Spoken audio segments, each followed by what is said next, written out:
This is the most arrogant rich second-generation person I've ever seen. During his time in the military, not only did he snap his superior's neck, but he also set fire to a Royal Navy warship to help James avoid a military court trial. His wealthy father secretly sent him to a remote gold mining town. 10 years flew by in the blink of an eye. The wealthy father tragically passed away in an accident, and everyone assumed James had already died in the gold mining town. His daughter and son-in-law became the primary heirs, but no one expected James to mysteriously appear at the funeral. Before that, various rumors about James circulated throughout London. Some said he was skilled in witchcraft and had eaten humans in South Africa. Others claimed he had been to hell and returned to seek revenge. No one knew if these rumors were true or not, but one thing was certain: James's return was undoubtedly related to his father's inheritance. After the funeral, the wealthy father's lawyer approached James. His father had left behind a priceless inheritance, a small island on the UK coastline. At that time, the Anglo-American War was nearing its end, with both sides negotiating at the border. The island James inherited happened to be located right on the boundary between the two countries. Whichever nation controlled the island would have the upper hand. The executives of the East India Company thought the will had not yet been made public, so they planned to secretly send assassins to burn the island, making the strategically crucial location ownerless. However, the chairman disagreed with this idea. James's infamous reputation had already spread throughout London. If the assassins couldn't find the will, it would lead to bad consequences. So, he partnered with high-ranking officials and proactively arranged a meeting with James. They hoped to buy his inheritance rights using a large sum of money. James, facing the chairman's threat, slammed the door and left. The many years spent in barren lands had already shaped him into a ruthless and violent person. This negotiation made James realize that his father's death might have a hidden story. That night, he unearthed his father's freshly buried coffin, hoping to have the coroner examine his father's body to uncover the real cause of his death. The coroner lit the gas inside the body and found black spots on the lens. His father had been poisoned, just as James suspected. The island his father owned had brought about his demise. Although the East India Company had a clear motive, without solid evidence, all speculation was in vain. Back at the mansion, James asked the butler for his father's asset list and navigation logs, only to find that these crucial pieces of evidence had been burned. Only one letter, secretly hidden by the butler, was preserved. It turned out that the East India Company had been trying to buy Nootka Sound Island for 3 years, but every time, his father would respond by sending bags of manure. James realized that the letter probably contained a valuable offer, and in anger, he threw it into the fireplace, signaling his uncompromising stance. Later, the butler told him that the family had set up an office at the port, which might hold clues about maritime matters. When James arrived at the office, he found that it had already been taken over. A woman had turned the place into a brothel, and when she heard James had come to claim the property, she audaciously threatened him to leave. James, who had been domineering for years, was not accustomed to such behavior. He gave her 2 hours to vacate the premises, or else she would taste hell. James's imposing aura completely subdued the woman, but the creditors of his deceased father showed up at his door. Most of them were lowly sailors and asphalt workers. His father hadn't paid them in 4 years, but according to the law of his country, James wasn't responsible for his father's debts. However, he unexpectedly took out a large bag of gold coins and distributed them among the creditors. After settling the debts, James was penniless. To take on the mighty East India Company and uncover the mastermind behind his father's murder and the attempt to seize Nootka Sound, James unearthed 13 diamonds he had brought back from Africa. He planned to use this fortune to destabilize the British Empire and cause its collapse. With everything in place, James rode a white horse to the candlelight auction. The trading company was auctioning a ship seized from the Spanish fleet, and its price quickly soared to £600. Just as the auctioneer was about to finalize the sale, James raised the bid to an astronomical £2,000. The East India Company was furious at this. James's actions were clearly an attempt to reignite the trade war and claim ownership of Nootka Sound. The chairman couldn't understand why James ignored their offer and seemed so well versed in the coastal borders. His subordinates believed James was merely trying to inflate the price for profit. Otherwise, he wouldn't openly oppose the king and risk treason. This statement triggered the enraged chairman. Unless the agents had already tipped James off about the coastal secrets and provided him with significant funds to reopen the trade war, the only logical conclusion was that the goal was to block the UK's shipping routes entirely. If this were true, it would be time to send in the assassins. At this point, James had no idea the danger was already approaching. He was at the port, receiving the £2,000 ship, His father's lawyer advised James to abandon the idea of reopening the trade war. When James left London, the East India Company was just a small trading firm. Now, with the king's support, they were incredibly powerful. No government dared to oppose them, and their arsenal was larger than all the Christian nations combined. James, never one to back down, immediately exposed the lawyer's lies. The ship he had acquired originally belonged to the East India Company and had been involved in the slave trade. If he made the ship's log public, it would ruin the East India Company's self-proclaimed moral reputation. Moreover, the lawyer had been reporting James's family business to the East India Company for the past 40 years. James, who loved breaking the rules, then sought out an American agent lurking in the UK, hoping to negotiate with the president about the ownership of Nootka Sound. The arrogant agent thought James was seeking political protection from the US, but James revealed detailed information about the leader of the UK's Communications Association. If this intelligence reached the East India Company, their security system would be critically compromised. Panicking, the agent didn't understand James's intentions and drew a gun, asking him to leave. That night, James encountered an assassin on the street. The two drew knives almost simultaneously, and after a quick blade duel, the assassin fell. But the vicious James wasn't satisfied. He tore the assassin's throat out with his bare teeth. James, gravely injured, passed out. When he regained consciousness, he found the agent doctor stitching his wounds, clearly without anesthesia. It turned out that after their first meeting, the agent had secretly followed James to figure out what kind of deal he was making with America. But James, wounded, told him, "Your rank isn't high enough to discuss this with me." Humiliated, the agent took up his sword and began torturing James. The excruciating pain made James tremble with every breath. Finally, he relented and gave up his terms. Whichever country could grant him the exclusive rights to George Fort in China, he would unconditionally surrender the sovereignty of Nootka Sound. The agent, of course, didn't have the authority, but to block the UK's trade routes. He had no choice but to let James go and promise to consult with his superiors for a satisfactory answer. Limping, James arrived at the dock and bought a hunting rifle from the butcher, but he knew that even with a gun, he couldn't protect himself from the East India Company's assassins. So James did something that shook the heavens and moved the ghosts. He made a will in his prime, pledging that upon his death, all his property would be donated to the US for free. After making the will, he asked the butler to deliver a letter to the king. James presented his demands to the king. He wanted the trade monopolies once held by the East India Company. If the king agreed, he would transfer control of the island to the British. This way, both the king and the East India Company would not only have to refrain from assassinating James in secret but also protect his safety at all costs. But the terms James set caused intense infighting within the British camp. The East India Company and the royal family fought bitterly over the trade monopoly, each preparing to go to war over Nootka Sound Island. After everything was settled, James went to a nightclub and found a heavily made-up man. He was the chief recorder for the East India Company, and James had noticed his talent in this field since childhood. James blackmailed him into providing intelligence about the East India Company to keep his hard-won job.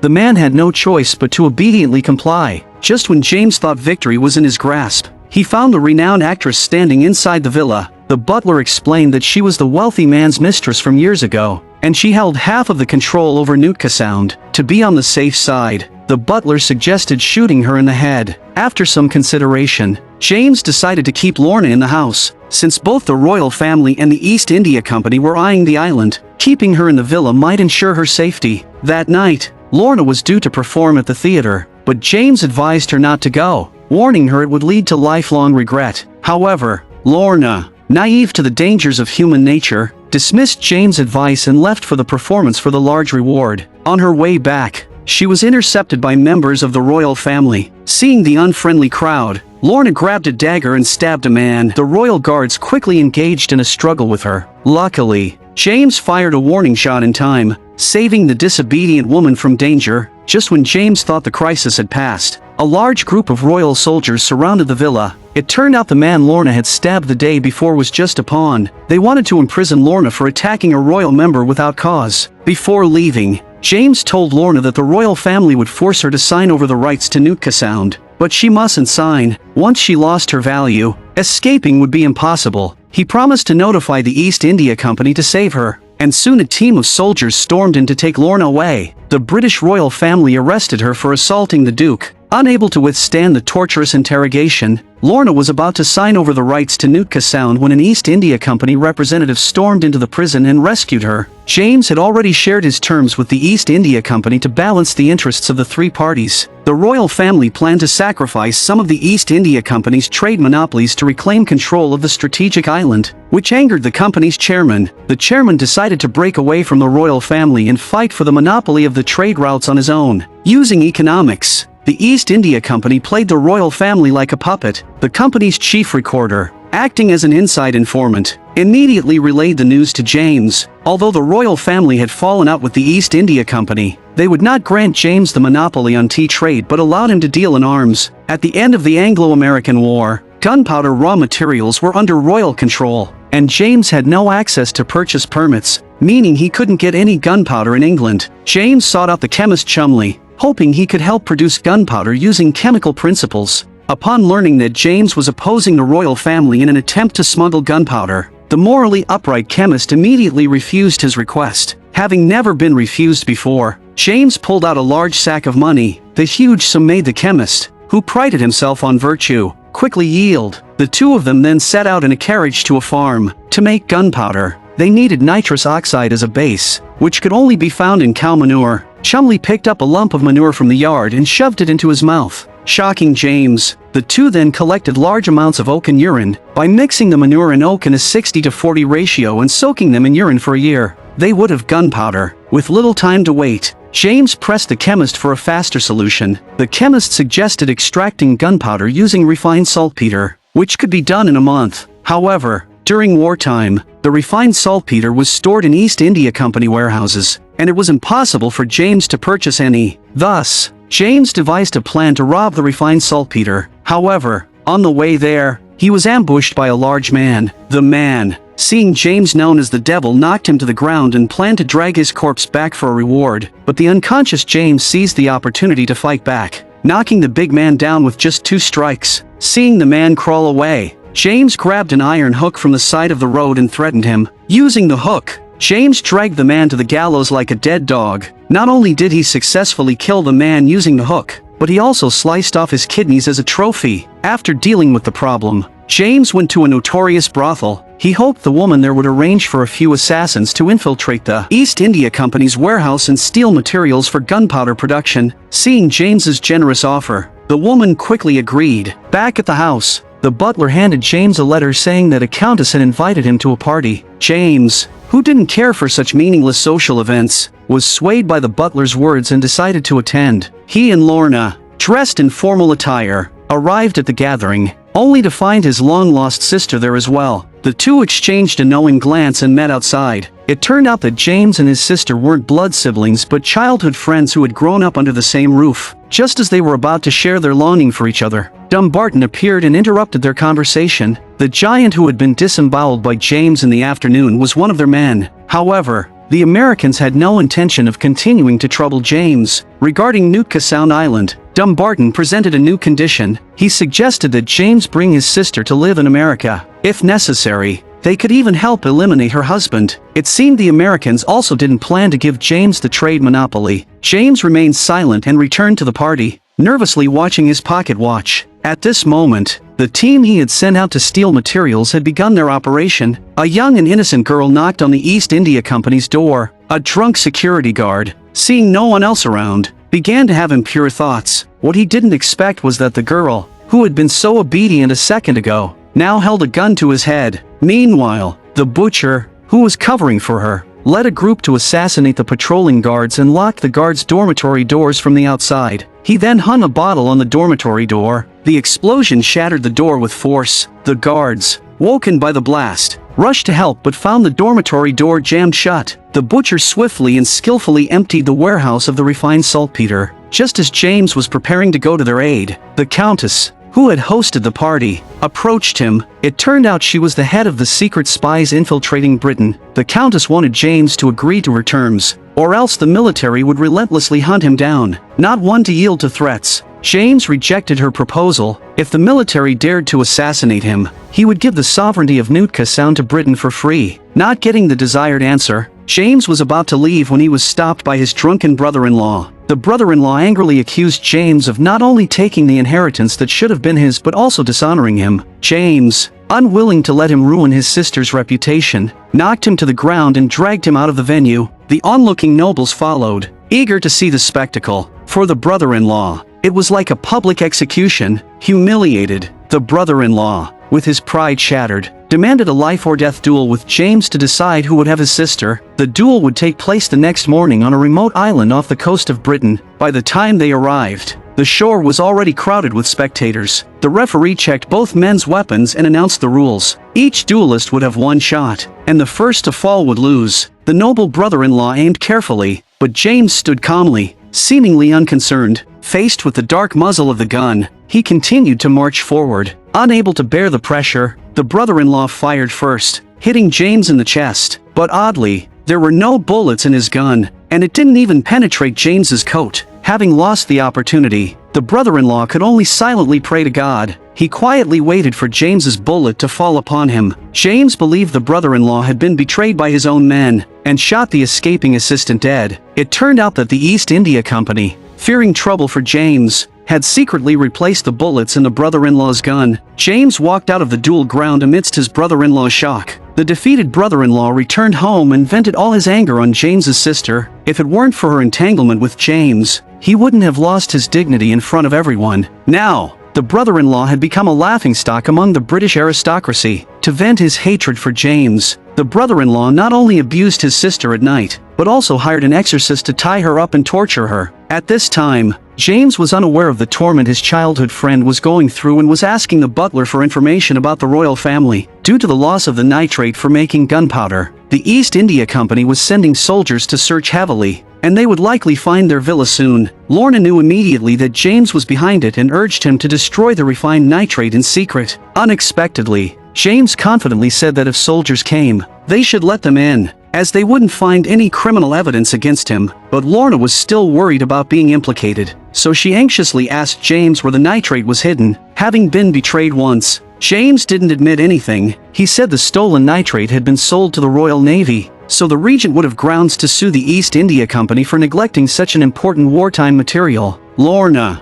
though unsure whether it was true, at least no longer had to worry about her safety. James, riding his white horse to the farm, noticed a killer following him. Though he didn't know which side the killer was on, James swiftly killed him with a single strike. Having dealt with the trouble, James arrived at the gunpowder factory, only to find Chumley's process was slow. It would be impossible to refine all the nitrate in a month. Chumley said that if he had an assistant, he could finish it in under a month. Without hesitation, James found his half-brother, but his kind adoptive father didn't want him involved. So, James revealed the whereabouts of the refined nitrate. Learning the truth, the half-brother was fully dragged into his brother's scheme. Seeing that the assistant was just a child, Chumley decided to start by teaching him the basics of chemistry. The East India Company had posted a reward of £20,000 nationwide for information on the stolen nitrate. Tempted by the reward, some of James's team members began to get restless. To crush any potential danger, James gave a large sum of money to the men in charge of the operation and warned them that if anyone sold information, he would cut off the traitor's thumb without hesitation. The honest-looking man became an example, and when those planning to sell information saw the bloody thumb in James's hand,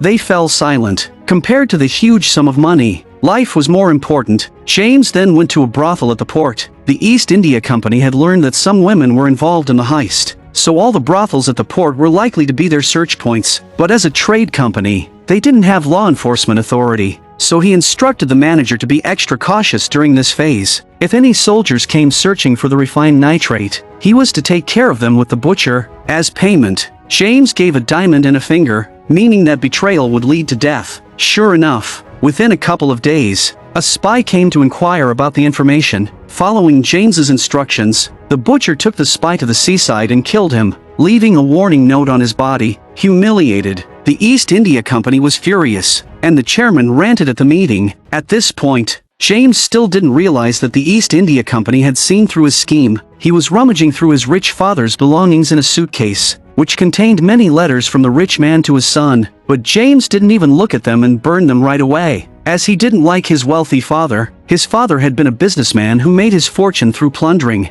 and Nootka Bay had been taken from the Native Americans. Even James's mother had been kidnapped. Now, Lorna understood why James had opposed the East India Company. It wasn't just for revenge on his dead father. He also planned to expose the East India Company's involvement in slave trading. As James was describing his grand revenge plan to Lorna, Dumbarton from America came to see him. He knew that James had been secretly making gunpowder and had even figured out the specific location of the factory. Now, they were running low on gunpowder in Sligo, and the Irish fisherman responsible for transporting it had been banned. Dumbarton demanded that James bring a large batch of gunpowder within 8 days, or he would leak the information to the royal family and the East India Company. If that happened, James's treason would be fully exposed. Though Dumbarton's demand was a bit excessive, James had no choice but to confess. He told Chumley that although 8 days was tight, it was enough to meet the deadline. However, James would have to pay him more and provide additional personnel, as the process of making gunpowder was extremely delicate. If chlorates were added to the refined nitrate,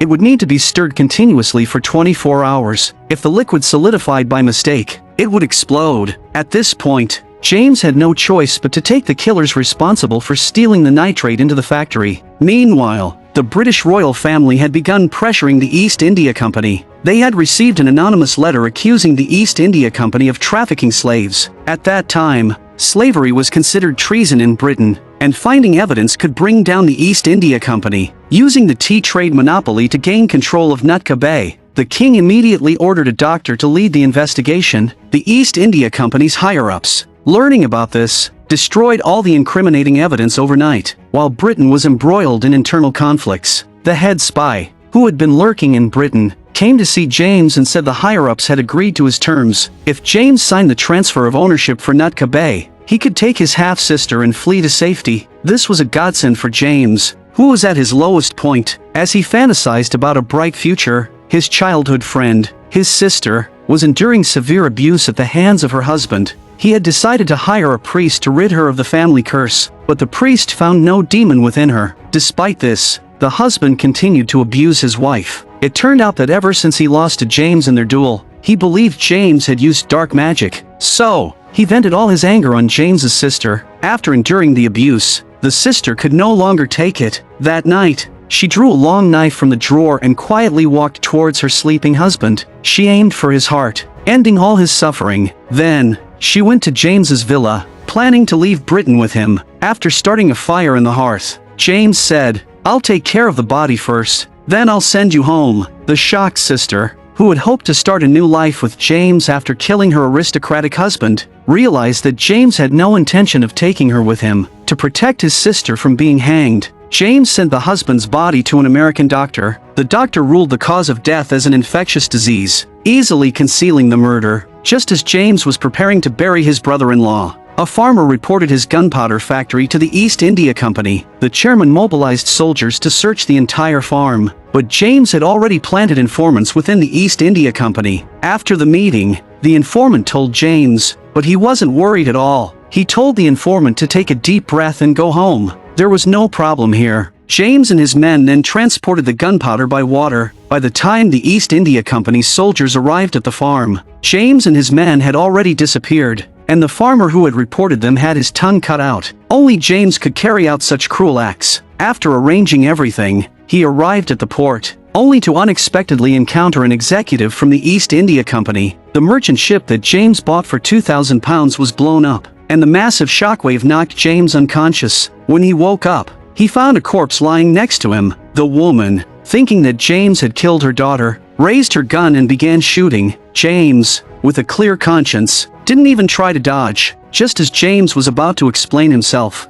the appearance of his sister interrupted their argument. Since James had rejected her last time, his sister had been feeling terrible. She had killed her husband to be with James, yet she only received this cold response. Unwilling to give up, the sister found James to ask for reconciliation, but James' answer remained a firm no. This might have had something to do with the girl's death. James feared dragging his beloved sister into the mess, so he left her a large diamond as a breakup fee. Heartbroken, the sister, in her despair, committed suicide by throwing herself into the Thames River. James was devastated upon receiving her suicide note. Just as he was about to have his informants send the evidence of the East India Company's slave trade to the British royal family, A woman involved in the gunpowder theft approached the East India Company. She believed James had killed her daughter and revealed the location of the secret gunpowder warehouse to the chairman. The East India Company finally got the evidence to pin James down. Now, not only could they reclaim the Nootka Sound rights, but they could also execute James for treason.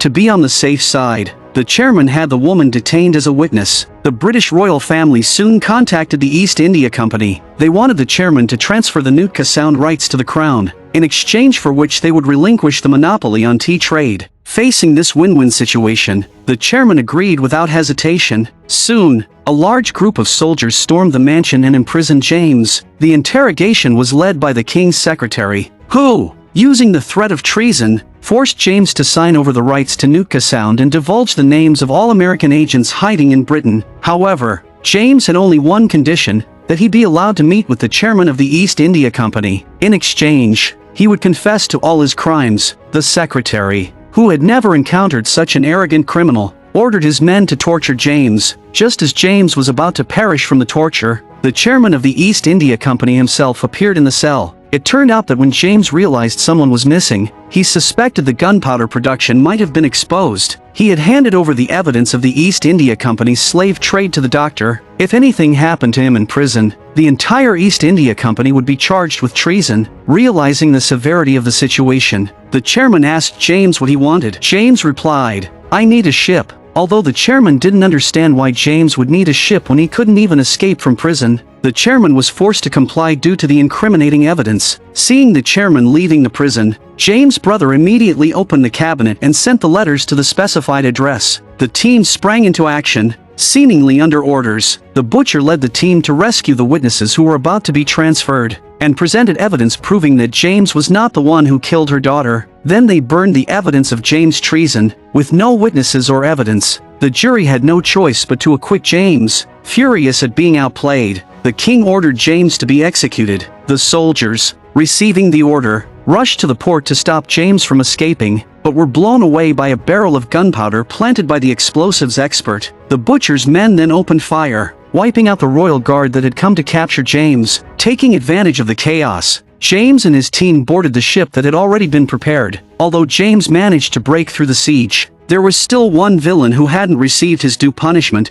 the chairman of the East India Company. Sitting smugly in his office, just as he thought the king's army would wipe out James and destroy all the evidence of his slave trade, one of his subordinates delivered a contract regarding the tea trade rights. The chairman thought his scheme had worked and was overjoyed. Thus, all the villains who had been tied to James' wealth received their due punishment, and James, along with his team, embarked on a new adventure. I'm a movie enthusiast. Please subscribe to my channel, and I'll see you next time.